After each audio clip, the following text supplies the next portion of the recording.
जय श्री राम, जय बागेश्वर धाम सरकार। मित्रों, हमारे बालाजी महाराज आप सभी पर अपनी कृपा सदैव बनाए रखें। मित्रों, आज जिस कहानी को मैं आपके समक्ष प्रस्तुत करने जा रही हूँ वह आप में से बहुत से लोगों की ज़िंदगी से मैच करती होगी। तो चलिए मित्रों, इस कथा को शुरू करते हैं। मित्रों, आगे बढ़ने से पूर्व आप सभी से मेरा निवेदन है कि सनातन धर्म से जुड़े रहने के लिए हमारी चैनल धर्मावचन को सब्सक्राइब करके कमेंट में जय श्री राम, जय बागेश्वर धाम सरकार लिखकर अपनी हाजिरी ज़रूर लगा दें।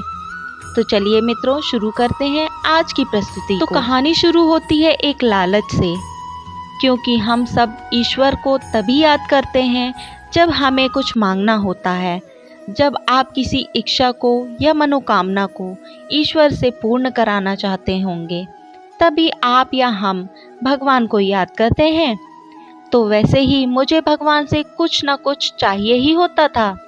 मैंने बहुत सारी चीज़ों की इच्छा अपने मन में संजो कर रखी हुई थी। मैं जब भी भगवान को देखती कुछ न कुछ मांगने लगती। और फिर मित्रों, मेरी ज़िंदगी में ऐसा मोड़ आया जहाँ कुछ भी ठीक नहीं चल रहा था। मतलब पैसों की तो कमी व दिक्कत थी ही, परंतु घर का माहौल भी काफ़ी अशांत हो चुका था। मैंने फिर मोबाइल पर ही वीडियो के माध्यम से हनुमान चालीसा के बारे में सुना। मेरा लगाव पहले से ही भगवान जी से तो था। भगवान भोलेनाथ जी पर मेरी बहुत आस्था थी, लेकिन बजरंगबली जी की पूजा के संबंध में मेरी यही सोच थी कि स्त्रियों को बजरंगबली जी की पूजा करना वर्जित होता है, तो इसीलिए मेरा बजरंगबली जी से उतना लगाव नहीं था। मित्रों, धीरे धीरे उस वीडियो के माध्यम से ही मेरा हनुमान जी की तरफ रुझान बढ़ने लगा और फिर मैंने एक लालच लेकर पाठ करना शुरू कर दिया। और वो लालच यह था कि एग्ज़ाम में मेरे मार्क्स अच्छे आ जाएं, उस एग्ज़ाम को मैं पास कर सकूं, वह मुझे कोई भी अच्छी सी जॉब मिल सके। वैसे अभी तो मेरा एग्ज़ाम काफ़ी दूर था, लेकिन फिर भी मुझे इस जॉब की बहुत ज़रूरत व लालसा थी। तो मित्रों, मैंने डायरेक्टली बजरंग बाण का पाठ करना शुरू किया और यह पाठ मैंने लगातार 7 दिनों तक किया। घर में एक बजरंगबली जी की फ़ोटो लगी हुई थी और जब भी मैं उस तस्वीर को देखती तो बजरंगबली जी मुझे मुस्कुराते हुए नज़र आते थे। मित्रों, मैंने उनको अपना भाई मान लिया था और बजरंग बाण का पाठ मैंने सुना था कि इतनी जल्दी वैसे तो कोई नहीं करता। मेरे मन में आशंका भी पल रही थी कहीं ना कहीं, लेकिन फिर भी मैंने बजरंग बाण के पाठ को ही नित्य 7 दिनों तक करना शुरू कर दिया था। धीरे धीरे जब मैंने इस पाठ को पढ़ना शुरू किया, बजरंगबली जी से पाठ खत्म होते होते मेरा काफ़ी लगाव हो गया और अब मेरे मन की जिज्ञासा, मेरा लालच धीरे धीरे समाप्ति की ओर जाने लगा। मित्रों, लालच एक ऐसी चीज़ है जो पूरे तरीके से तो मनुष्य के अंतः मन से खत्म नहीं हो सकता, लेकिन मैं ये ज़रूर कहूँगी कि काफ़ी हद तक मेरा लालच खत्म हो चुका था और अब मैंने बात बात पर भगवान जी से मांगना भी छोड़ दिया था। मित्रों, मैंने अब सब कुछ ईश्वर के हाथों ही छोड़ दिया था कि जो भी आपकी मर्जी है आप वही करें, आप जो भी करेंगे अच्छा ही करेंगे। इतना विश्वास मुझे मेरे ईश्वर पर हो चुका था। मैं हनुमान जी की भक्ति में पूरी तरह से रम चुकी थी और पूरी तरह से खुद को मैंने समर्पित कर दिया था। और अब मित्रों, मेरा भगवान जी की चालीसा पढ़ने में मन लगने लगा। भगवान जी का सुंदर कांड मैं करने लगी। ये मान लीजिए कि मैं पूरी तरह से भगवान जी की पुजारन बन गई थी। अब मित्रों, अब मेरी ज़िंदगी धीरे धीरे पटरी पर आने लगी थी और यह बात मैं नोटिस भी कर रही थी। जैसे कि मेरे घर का काफ़ी अच्छा माहौल हो गया था, जो मेरे घर में नकारात्मक ऊर्जा थी, जिसके कारण मेरा घर में रहने का मन भी नहीं करता था। मुझे नींद नहीं आती थी, अजीब सी बेचैनी होती थी। मेरे घर में कुछ ना कुछ ऐसी चीज़ें हुआ करती थी जिससे मेरा घर के प्रति लगाव कम हो चुका था।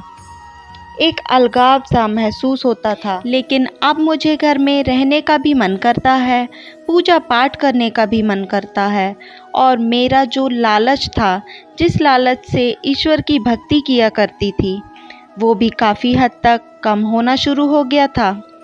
और अब मेरी ज़िंदगी धीरे धीरे बहुत अच्छी होने लगी थी। भगवान ने मेरा साथ दिया, सही समय पर मुझे सद्बुद्धि दी। एक लालची भक्त को भगवान ने स्वीकार कर लिया। शायद इसलिए भी मित्रों, क्योंकि मैंने ज़िंदगी में किसी का भी बुरा नहीं चाहा था और ना ही किसी का बुरा किया। मेरा दिल सच्चा था, मैंने कभी भी किसी का बुरा करने का नहीं सोचा। इसलिए शायद ईश्वर ने मेरे लालच को किनारे रख के मेरी भक्ति को स्वीकार किया। और ये मैं आप सभी से भी कहूँगी कि आप सब भी किसी का बुरा करने का बिल्कुल भी ना सोचें। जो लोग भी आपके बारे में बुरा सोच रहे हैं, आपका बुरा करने की कोशिश कर रहे हैं, उन्हें करने दीजिए। उन्हें जवाब ईश्वर देंगे मित्रों। हम कौन होते हैं किसी को सज़ा देने वाले। वो कहावत भी है ना कि मित्रों, ईश्वर की लाठी जब पड़ती है तो आवाज़ नहीं करती। तो बस अपना मन सच्चा रखिए और हमारे प्रभु श्री राम जी पर व बजरंगबली जी पर विश्वास रखिए। मित्रों, भगवान जी की शरण में आकर ही मुझे सद्बुद्धि मिली। मेरा पूजा पाठ में बिना किसी लालच के मन लगने लगा और मेरा रिज़ल्ट भी बहुत अच्छा आया। मैंने अपना एग्ज़ाम अच्छे नंबरों से क्वालिफाइड किया और सिर्फ मेरे बजरंगबली जी की वजह से ही, जिन्हें मैंने अपना बड़ा भाई मान लिया था। तो मित्रों, आई होप आपको मेरे जीवन से जुड़ी इस छोटी सी स्टोरी, छोटे से अनुभव से कुछ न कुछ प्रेरणा तो मिली ही होगी। आप भी ईश्वर की भक्ति करने के लिए प्रेरित हुए ही होंगे। मित्रों, आज के समय में कोई ना कोई किसी न किसी बीमारी से घिरा हुआ ही होता है और ये बात आप सभी जानते ही होंगे कि अगर हमारा स्वास्थ्य ही ठीक ना हो तो इसका हमारे जीवन के हर क्षेत्र में बहुत ही बुरा असर पड़ता है। क्योंकि मित्रों, कहा भी गया है कि हेल्थ इज़ वेल्थ, मतलब स्वास्थ्य ही हमारी सबसे बड़ी पूंजी है। अतः किसी भी कार्य को करने के लिए हमारे स्वास्थ्य का सही होना बेहद आवश्यक है। मित्रों, हमारे शास्त्रों में भी कुछ ऐसे ही मंत्र वर्णित हैं जिन्हें अगर हम नियम से करते हैं तो गंभीर से गंभीर बीमारी से निजात पाया जा सकता है। परंतु हर इंसान इस कलयुग में शास्त्रों में दिए गए नियमों व मंत्रों का ज्ञान नहीं रख पाता।